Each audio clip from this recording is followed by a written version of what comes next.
Olá, eu sou Antônio Carlos Souza, Tom, sou psiquiatra clínico e sou psicodramatista. Continuando o vídeo passado, eu quero tocar num assunto agora que é importante para o profissional e para o paciente, que é a questão do diagnóstico. Diagnóstico em medicina é uma ferramenta de comunicação entre os médicos. Em lugar de contar uma história grande, eu dou o diagnóstico. Portanto, para o médico que tem a mesma formação que eu, aquela informação dada pelo diagnóstico, pela palavra do diagnóstico, corresponde a uma condensação de uma história. É um resumo. E serve para a orientação do tratamento, que a partir do diagnóstico é que se designa o tratamento. Então, a sequência médica inclui história, avaliação física, no caso da medicina clínica, e exame psíquico, no caso da psiquiatria. No caso da medicina clínica, exames complementares. Ou na psiquiatria, muitas vezes acontece, mas não é tão frequente. Esses exames são complementares a quê? A hipótese diagnóstica ou as hipóteses diagnósticas que o médico haja levantado. Então, nessa sequência de escutar a história, avaliar o paciente, começa a se formar na cabeça do médico uma série de possibilidades diagnósticas. Então, o diagnóstico para o médico orienta o tratamento a seguir. Então, é uma ferramenta de comunicação entre colegas, entre o pessoal da área de saúde, e é uma ferramenta de orientação do tratamento para o médico. Para o paciente, o diagnóstico é uma outra coisa. É um substantivo concreto e é um destino. O diagnóstico para o médico é uma bússola. O diagnóstico para o paciente, muitas vezes, é o destino. Ou seja, no momento que o paciente escuta um diagnóstico, a depender do grau de gravidade desse diagnóstico, e olhe, abrindo parênteses aqui, o grau de gravidade varia entre o médico e o paciente. O médico ele tem conhecimento técnico de como aquela doença evoluirá. O paciente ele tem um conhecimento não técnico e uma fantasia sobre aquele diagnóstico.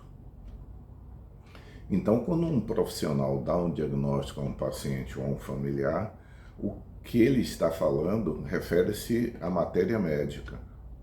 Mas o que o paciente e o familiar está escutando são todas as fantasias relacionadas com aquele nome que ele recebeu. Por que eu digo que é fantasia? Porque muitas das coisas que as pessoas, hoje em dia mais do que nunca, ao escutar um diagnóstico, imediatamente se vai buscar nas inteligências artificiais da vida, no próprio Google, e aquilo vai dar para a pessoa uma informação linear. Aquilo se transforma quase que num selo de destino da pessoa. O médico pondera as informações, portanto ele tem conhecimento. Conhecimento não é apenas acúmulo de informação, são as informações concatenadas. O médico tem um conhecimento, o paciente tem informação. Ao ter muita informação, todas elas são do mesmo valor.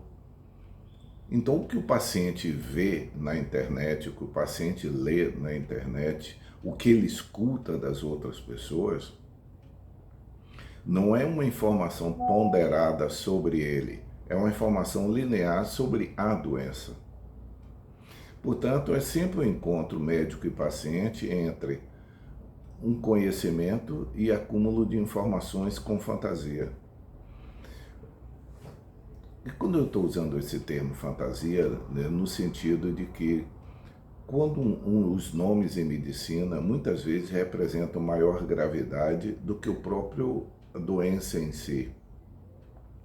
Na área psiquiátrica, os diagnósticos psiquiátricos têm um peso tão relevante que viraram palavras de ofensa.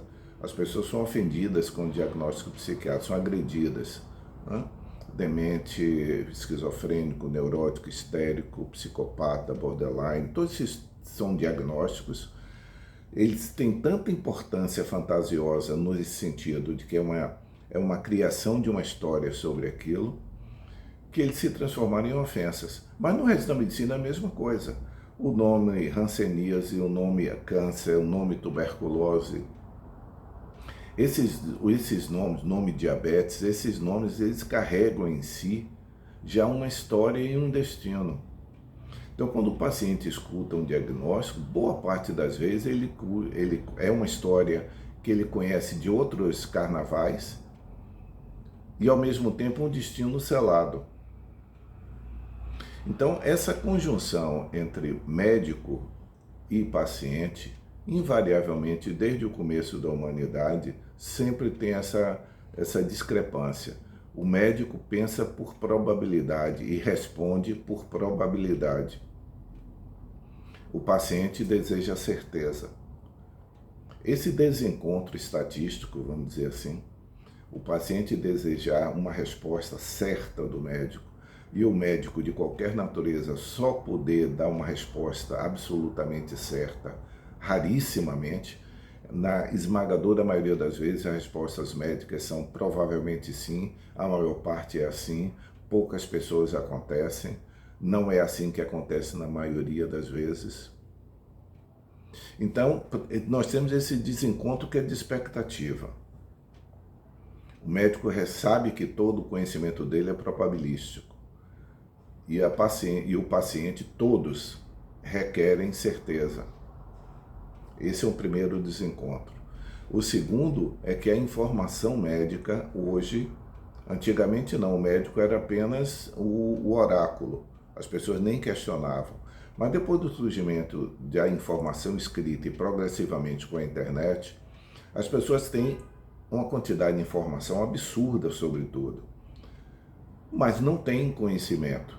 E eu volto a repetir, acúmulo de informação não traduz conhecimento. Conhecimento é concatenar a informação e ponderá-las.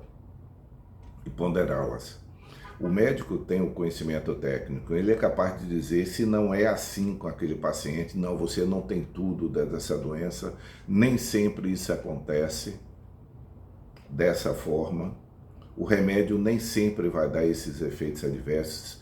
Aí novamente a resposta médica, eles podem dar, mas nem sempre darão. Bom, diagnóstico é uma ferramenta de comunicação e de orientação para o médico. Diagnóstico para o paciente é o selo de um destino.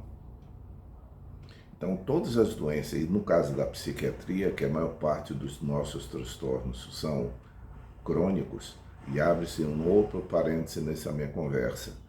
Crônico significa duradouro, sem cura previsível. Não significa gravidade necessariamente, significa sem cura previsível. Uma coisa é aguda quando ela tem uma duração previsível curta. Uma coisa é crônica desde o começo do diagnóstico. Ou seja, um diagnóstico de transtorno afetivo bipolar em psiquiatria, desde o momento do diagnóstico, ele já é uma doença crônica, já é um transtorno crônico. Por quê? Porque não há previsivelmente solução para aquilo. A pessoa tem tratamento, mas não resolução. Diabetes é uma doença que desde o momento que ela é diagnosticada, ela é uma doença crônica, ou seja, de cuidado por toda a vida. Uma doença é aguda, como o resfriado, quando é autolimitada, ou quando o tempo de cura é rápido, como a hepatite A, por exemplo, a hepatite infecciosa, que desde o início é uma doença aguda, em cerca de 30 a 45 dias a pessoa se recupera. Então, voltando, qual é a nossa dificuldade no exercício médico? Voltando à questão estatística. Primeiro, que o pensar médico é probabilístico, e segundo, que o sofrimento exige certeza. Ele exige uma resposta certa. E a medicina não tem condições de dar resposta de 100% de certeza em nada. Ela aumenta a chance de dar certo, mas não significa que necessariamente dará. A outra coisa é que quando nós damos um diagnóstico do paciente, seria importante que nós perguntássemos a ele, antes de explicar, ao escutar o nome, o que é que passa pela cabeça dele? Ao receber um diagnóstico de transtorno afetivo bipolar, ao receber um diagnóstico de transtorno esquizofrênico, ao receber o diagnóstico de transtorno de pânico, ao receber o diagnóstico de diabetes, ao receber o diagnóstico de lúpus eritematoso sistêmico, ao receber o diagnóstico que quer que seja na área médica, é sempre importante, em meu modo de ver, que nós perguntemos ao paciente o que significa para ele aquele diagnóstico. Qual é a história pessoal que ele já teve com aquilo? E isso é uma coisa importante, porque o envolvimento da pessoa com o diagnóstico tem muito a ver com as experiências que ele já teve com o diagnóstico. Se porventura, no caso de um paciente psiquiátrico, a pessoa tem um histórico psiquiátrico grande na família, provavelmente ele tem uma visão bastante pessimista do tratamento próprio. Uma pessoa que tem outros casos de câncer na família, ao ser diagnosticado câncer, ele antevê todas as coisas que as pessoas passaram. Mesmo não sendo ele, mas a história ele pensa que é a mesma, ele fantasia que ser a mesma. Então o que eu estou trazendo aqui é que o exercício da medicina, por mais que haja inteligência artificial para facilitar os diagnósticos, em meu modo de ver, repetindo, para não ser chato e sendo chato, medicina continua sendo uma experiência entre duas pessoas. Continua sendo uma experiência humana, em que é preciso que eu saiba, como médico, o que o paciente traduz da minha linguagem para a linguagem dele, repetindo o último vídeo. Do mesmo jeito que nós somos tradutores da linguagem do paciente para nós, o paciente também tem que traduzir a nossa linguagem para ele. E essa facilitação quem tem que dar somos nós, porque eles não detêm essa outra linguagem. Saber como o diagnóstico chega para o paciente, o que significa para você ter diabetes, ter o diagnóstico de diabetes, o que é que você pensa em ter transtorno obsessivo compulsivo? Qual é o futuro de quem tem transtorno obsessivo compulsivo em seu ver? Não é do ponto de vista técnico, no seu modo de ver. Quando a gente diagnostica um transtorno afetivo bipolar e eu digo a um paciente, a pergunta é, e para você, o que é que significa ter esse diagnóstico? Por que eu volto para finalizar? É importante.